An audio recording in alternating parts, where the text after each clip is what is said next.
உன்னை கட்டி பிடிக்கணும் போல இருக்கு, என்னை வெக்கப்பட வச்சுட்டு அப்படின்ட்டு.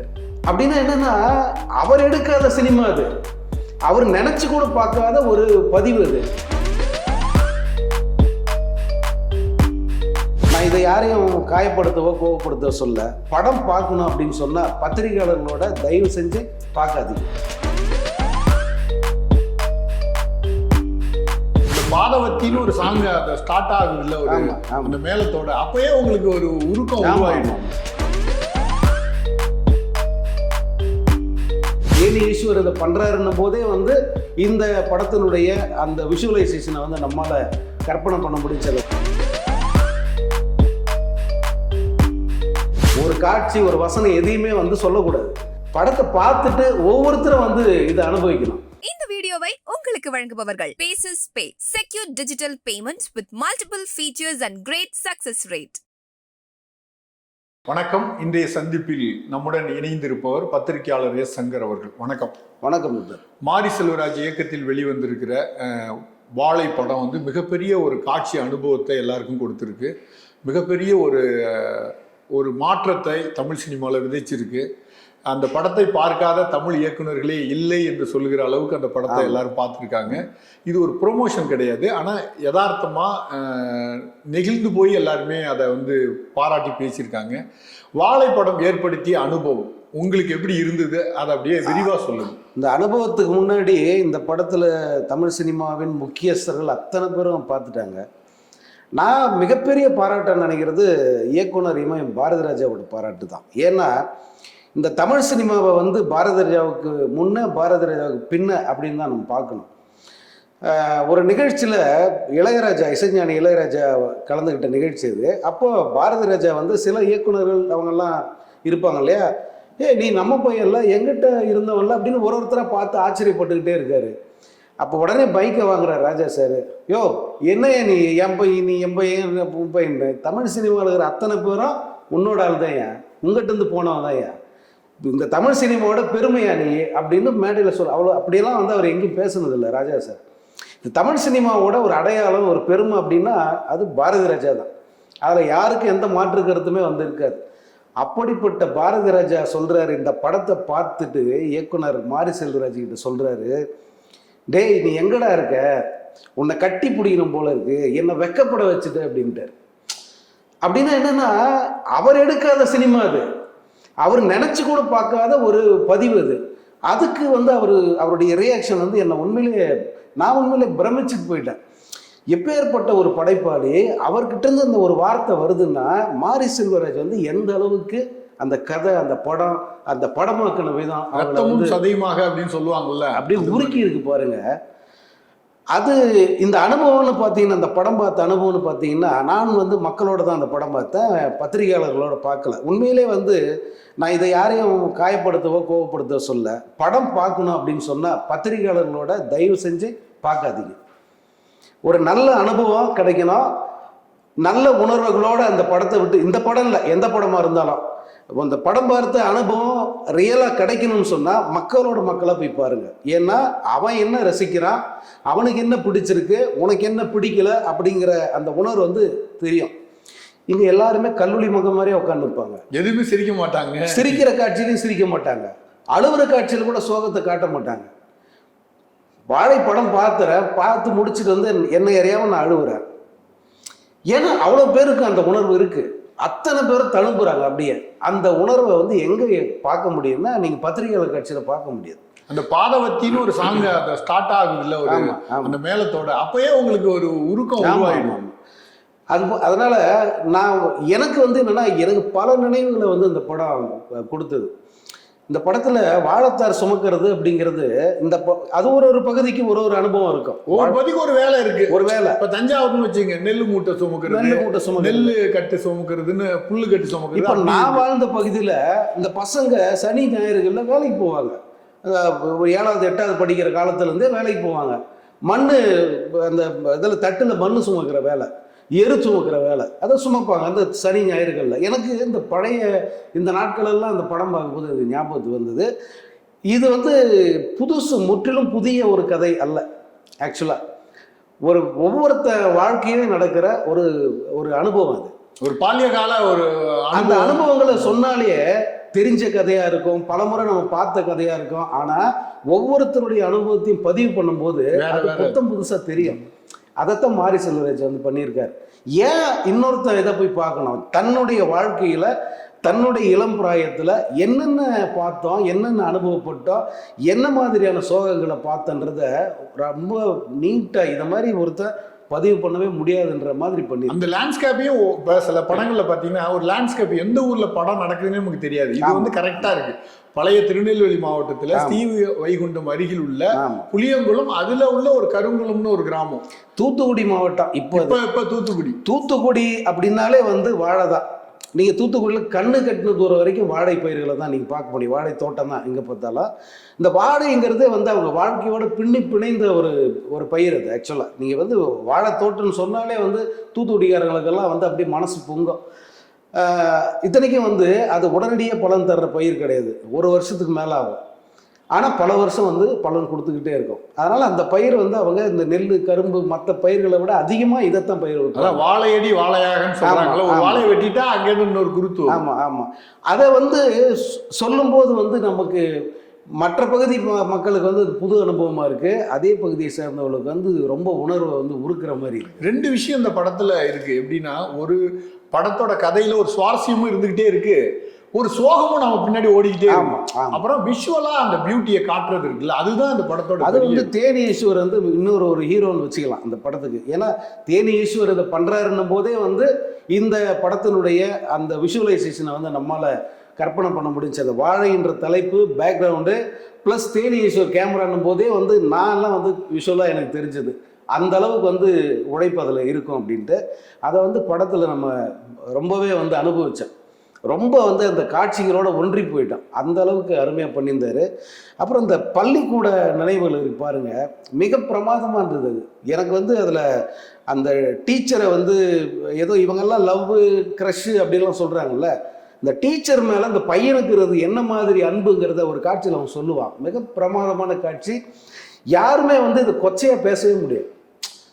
பல பேர் வந்து அப்படி தான் சொல்கிறாங்க. இந்த நிகழ்வில் பேசுகிற அத்தனை டைரக்டருமே வந்து எனக்கு எங்கள் டீச்சர் மேலே அப்படி இப்படி அப்படியெல்லாம் சொல்லிட்டு இருந்தாங்க. வந்து பியூரான ஒரு அவர் வந்து இவர் அப்படியெல்லாம் எதுவும் எடுக்கலை. இவர் எடுத்தது டைப்பில் பரிசுத்தமான ஒரு அன்பு, ஒரு சின்ன ஒரு இது, ஒரு அட்ராக்ஷன். இல்லை அந்த வயசு பையனுக்கு என்ன தோணும், இது இந்த இந்த இவங்களை பார்க்கும்போது யார் மாதிரி அப்படின்னு தோணுது. நான் யார் இந்த காட்சியில் எதையுமே நான் சொல்ல விரும்பலை. ஒரு காட்சி, ஒரு வசனம் எதையுமே வந்து சொல்லக்கூடாது. படத்தை பார்த்துட்டு ஒவ்வொருத்தரும் வந்து இதை அனுபவிக்கணும். இப்போ நம்ம பேசுகிறோம் இல்லையா, நம்ம பேசுகிற இந்த வீடியோவை கூட படம் பார்த்துட்டு வந்து பார்த்தாங்கன்னா இது புதுசாக தெரியும் அவங்களுக்கே. அந்த மாதிரியான ஒரு படம் இந்த வாழை. நான் என்னுடைய இந்த சமீப காலத்தில் நான் பார்த்த பெஸ்ட்டு படங்களில் வந்து ஒன்றுன்னா அது வாழை தான். அதுக்கு தான் நம்பர் 1 இடம் தரணும். அப்படி ஒரு மேக்கிங்கு, அந்த மாதிரியான ஒரு கதை அமைப்பு. இப்போ ரஜினி கமல் அப்படிங்கிற ஒரு இது இருக்குல்ல, ரஜினி கமல், இப்போ வந்து தனுஷ், சிம்பு, இது மாதிரி ஒரு பிரிவு இருக்குல்ல. அந்த காலகட்டத்தில் அது எம்ஜிஆர், சிவாஜின்னு இருந்திருக்கு. அதான் நல்லா அழகாக பதிவு பண்ணி இவர் படம் அந்த பதிவு பண்ணார அந்த காலகட்டம் வந்து ரஜினி கமல் அதுதான் பீக்கில் இருந்த காலகட்டம். ஒவ்வொருத்தனுக்குள்ளேயும் ஒரு ரஜினி ரசிகன் இருப்பான், ஒரு கமல் ரசிகன் இருப்பான். அதில் இந்த பள்ளிக்கூட நாட்களில் வந்து அது ரொம்ப அதிகம். நான் இப்போ என்னை பொறுத்த வரைக்கும் எனக்கு அந்த அனுபவம் இருக்குது. அந்த காட்சியெல்லாம் பார்க்கும்போது வந்து என்ன அந்த நாட்களுக்கே கூப்பிட்டு போயிடுச்சு அது. ஏன்னா கூட படித்த பையன், நண்பன் தான், ரொம்ப க்ளோஸ் ஃப்ரெண்டு. இதே மாதிரி ரஜினி கமல் மோதலில் வந்து மிகப்பெரிய சண்டையாகி போச்சு, அடித்தடி லெவலுக்கு போன காலமெல்லாம் உண்டு. இந்த படம் வந்து அந்த நாட்களெல்லாம் நினைவுபடுத்துது. இன்னொன்று இதை வச்சு அவர் கதை சொன்ன விதம் இருக்குல்ல, இந்த காட்சிப்படுத்தின விதம் இருக்குல்ல, அது வந்து ஒவ்வொருத்தரையுமே வந்து அந்த படத்தோட வந்து தங்களை அடையாளப்படுத்திக்க முடிஞ்சது. என்ன வந்து அவனுக்குமான அந்த உறவு இருக்குல்ல, அது ரொம்ப புனிதமான ஒரு விஷயமா இருக்கு. அந்த மருதாணி கொடுக்கறது அதெல்லாம் ரொம்ப ஒரு எக்ஸலண்ட். அதே போல் அந்த காதல் காட்சிகள் கூட நீங்கள் வந்து சினிமாட்டிக்காக இல்லாமல், நீங்கள் இந்த படங்களில் பார்க்குற மாதிரிலாம் இல்லாமல் அது ஒரு வேற ஒரு மாதிரி வந்து பண்ணியிருக்கேன். யதார்த்தமாக இருந்தது. தேனி ஈஸ்வரோட ஒளிப்பதிவு அது மாதிரியே இன்னொரு விஷயம் வந்து இசை. சந்தோஷ் நாராயணன் படம் முழுவதும் அது இசை விரைவி கிடக்கு. அப்படி உண்மையிலேயே அந்த கதையும் இசையும் பிணைந்த ஒரு காட்சிகள்னு சொல்லலாம். இது அந்த மாதிரி பண்ணியிருக்காரு. சந்தோஷ் நாராயணன் வந்து ரொம்ப நாளைக்கு பிறகு இது ரொம்ப நல்லா பண்ணியிருக்காரு. குறிப்பாக அந்த பனகருக்கும் பால் சுரக்கம்ன்ற அந்த வரிகள் எல்லாம் அத்தனை ஈரமாக இருக்கும். அது அந்த அந்த இந்த இந்த பாட்டு கேட்கும் போதே வந்து நம்ம அந்த பால்யத்துக்கு வந்து போயிடுவோம். அந்த மாதிரி பண்ணியிருப்பாங்க. அதனோட பாடல் வரிகள் அதில் வந்து இந்த பாதவத்திங்கிற அந்த ஒப்பாரி மாதிரியான ஒரு ஜெயமூர்த்தின்னு ஒருத்தர் பாடியிருக்காரு. பனங்கருக்கும் பால் சுரக்குன்ற அந்த பாட்டு இருக்கு, அது வந்து நம்ம யுகபாரதி எழுதுனது.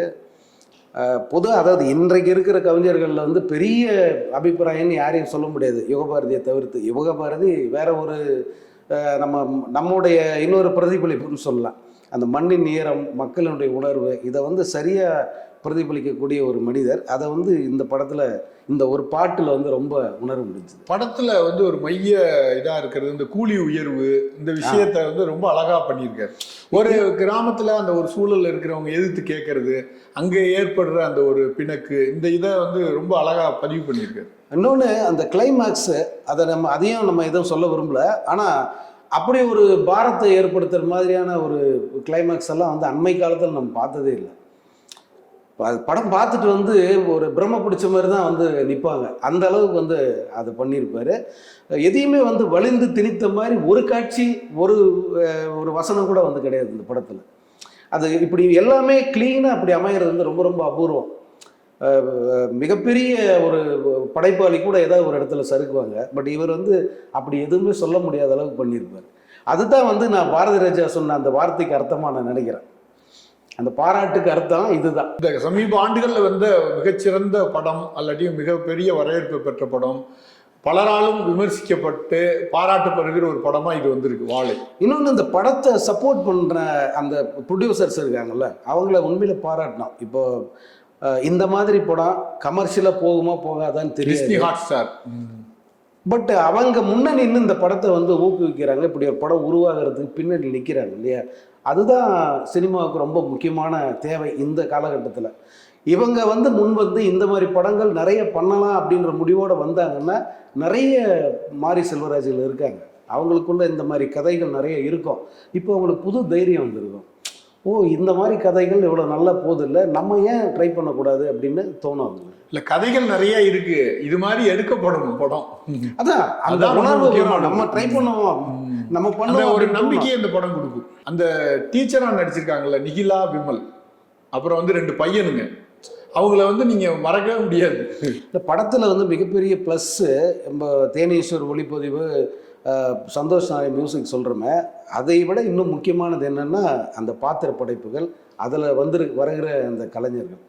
இந்த பசங்க 2 பேருமே புதுசுன்றாங்க. நீங்கள் நம்புறீங்களா அதை? ஐயோ, நம்பவே முடியல. ரொம்ப பொன்வேல் யதார்த்தமா அடிக்கிறானுங்க வசனத்தை. பொன்வேல், ராகுல், அந்த 2 பசங்க, அது அந்த ஊர் பையனுங்கன்னு நினைக்கிறேன். ஆமாம் ஆமாம் ஆமாம், புளியங்குளம் தான். ஆமாம் ஆமாம். பெரும்பாலான கேரக்டர்கள் எல்லாமே வந்து அந்த ஊர்க்காரங்களே தான் அவர் பண்ணியிருப்பார்.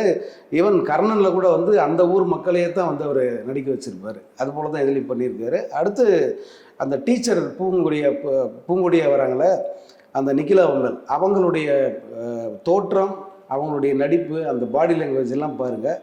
அச்சு அசலாக ஒரு அந்த டீச்சரை கிராமத்துல ஒரு டீச்சர் ஒர்க் பண்ணுவாங்கல்ல, பக்கத்து ஊர்ல இருந்து ஒரு டிஎஸ்50ல வந்து அது அப்படியே கண் முன்னாடி அதை கொண்டு வந்து நிப்பாட்டுறாங்க. அதே போல வந்து அந்த கள்ளங்கபடம் இல்லாத அந்த அன்பை வந்து அவங்க இது பண்ற புரிஞ்சுக்கிறாங்க. அந்த காட்சிகள் எல்லாம் வந்து ரொம்ப நல்லா இருக்கும்.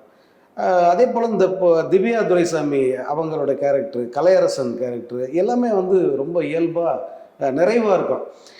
இந்த படத்தினுடைய வெற்றியில இவங்களுக்கு உண்மையிலேயே வந்து சம பங்கு இருக்கு. ஏன்னா இவங்களை வந்து அந்த அளவுக்கு நல்ல வேலை வாங்கியிருக்காரு மாரி செல்வராஜ். அது ஒன்று, அதை புரிஞ்சுக்கணும்ல, அதை புரிஞ்சுக்கிட்டு ரிஃப்ளெக்ட் பண்ணணும். அதுதானே வந்து இந்த நடிப்பு, அதோட சக்ஸஸுக்கு காரணமே அதுதானே. அதை சிறப்பாக பண்ணி அதில் ஒரு முக்கியமான ஒரு விஷயம் என்னன்னா, மாரி செல்வராஜ் வாழ்ந்த காலத்துல நடந்த ஒரு கதை இது. ஆமா, ஆனா நடப்புல கான்டெம்பரரியா இருக்கிற 2 பையனுங்க அதை பேசி நடிக்கணும். இல்ல அதுதான் அப்ப வந்து ரஜினி கமல் விஷயம், இப்போ வந்து வேற லெவல்ல அவங்க வளர்ந்துட்டு இருக்காங்க. ஆனா அவனுக்கு அந்த காலமா நடிச்சிருக்காங்க. பட் அதை வந்து அவங்களுக்குள்ள வந்து அந்த அளவு சக்சஸ்ஃபுல்லா வந்து செலுத்தியிருக்காரு. விதம் தான் ரியல் டீச்சர் அவர் தான் இந்த படத்துல. இந்த பசங்களுக்கு உண்மையான டீச்சர் வந்து மாரி செல்வராஜ் தான். பொதுவா ரஞ்சித், மாரி செல்வராஜ் 2 பேரும் படம் எடுத்தா வருகிற ஒரு சொல்லு வந்து ஜாதி அப்படிங்கிறது. இந்த படத்துல எப்படி மாரி செல்வராஜ் செயல்பட்டு இருக்காரு? இந்த படத்துல அப்படி எதாவது சொல்ல முடியுமா? ஏன்னா எல்லாமே வந்து இயல்பா தான் இருக்கு. எல்லாமே எல்லா ஊர்லேயும் என்னென்ன மாதிரி அமைப்புகள் இருக்குது அப்படித்தான் வந்து எந்த படத்துலையும் வருது. எந்த இடத்துலையும் வந்து வலிந்து திணிக்கிற மாதிரி அந்த சாதி சார்ந்த காட்சிகள் எதுவுமே இல்லை. இப்போ முதல் படம் பரியேறும் பெருமாள் எடுத்தாருன்னா, பரியேறும் பெருமாளில் வந்து அந்த வழியை வந்து அவர் அழுத்தமாக பதிவு பண்ணார். எல்லோருமே ஒப்புக்கொள்கிற மாதிரி, அதான் முக்கியம், எல்லோருமே ஒப்புக்கொள்கிற மாதிரி அழுத்தமாக பதிவு செஞ்சார் அந்த வழியை.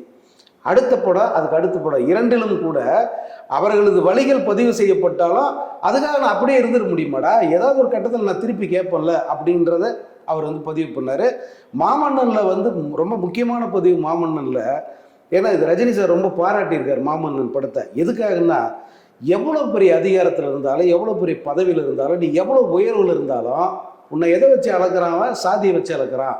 இதை வந்து அவர் சொல்லி வந்து பாராட்டினாராம், ரஜினி சார் சொல்லி பாராட்டியிருக்கார். ஸோ அந்த அளவுக்கு வந்து இதிலெல்லாம் வந்து அவர் ஓப்பனாக பதிவு பண்ணார். இந்த படத்தை பொறுத்த வரைக்கும் அப்படி எதையுமே வந்து அவர் வலிந்து திணிக்கலை, அல்லது வெளிப்படையாக அதை எதுவுமே சொல்ல, இயல்பாக வர்றது தான். அந்த ஒரு காட்சி கூட வந்து இயல்பாக வர்ற மாதிரியே பண்ணியிருப்பார். அது வந்து மிக சிறப்பாக இருக்குது. இன்னொன்று, சில பேர் வந்து இந்த அம்பேத்கர் காப்பாற்றுங்கன்னு சொல்கிறத வந்து ஒரு குறையாக நினைக்கிறாங்க. அவங்களுக்கு தெரியுமான்னு தெரில, நான் இதை பல இடத்துல பார்த்துருக்கேன். கர்த்தர் காப்பாற்றுவார்னு சொல்கிற மாதிரி அண்ணல் காப்பாற்றுவார்னு சொல்கிற எவ்வளோ பேர் நான் பார்த்துருக்கேன். அதனால் வந்து அந்த காட்சியும் கூட வந்து அது ஒரு குறியீடாவோ அல்லது இதை சொல்லணுங்கிறதுக்காகவோ இல்லை, இந்த சமூகத்தில் இயல்பாக நடந்தது. அதுவும் இந்த கதை நடந்த காலகட்டம் இருக்குல்ல, இந்த காலகட்டத்தில் எத்தனை அம்பேத்கர் கூட்டங்கள், தந்தை பெரியார் கூட்டங்கள் நடக்கும் கிராமந்தோறும் அப்படிங்கிறது எனக்கு தெரியும், பார்த்துருக்கேன். அதனால் அந்த பதிவு தான் இது. நன்றி, வணக்கம். வணக்கம். இந்த வீடியோ உங்களுக்கு பிடிச்சிருந்தா லைக் பண்ணுங்க, ஷேர் பண்ணுங்க, கமெண்ட் பண்ணுங்க. மறக்காம OH சினிமா சேனலுக்கு சப்ஸ்கிரைப் பண்ணுங்க.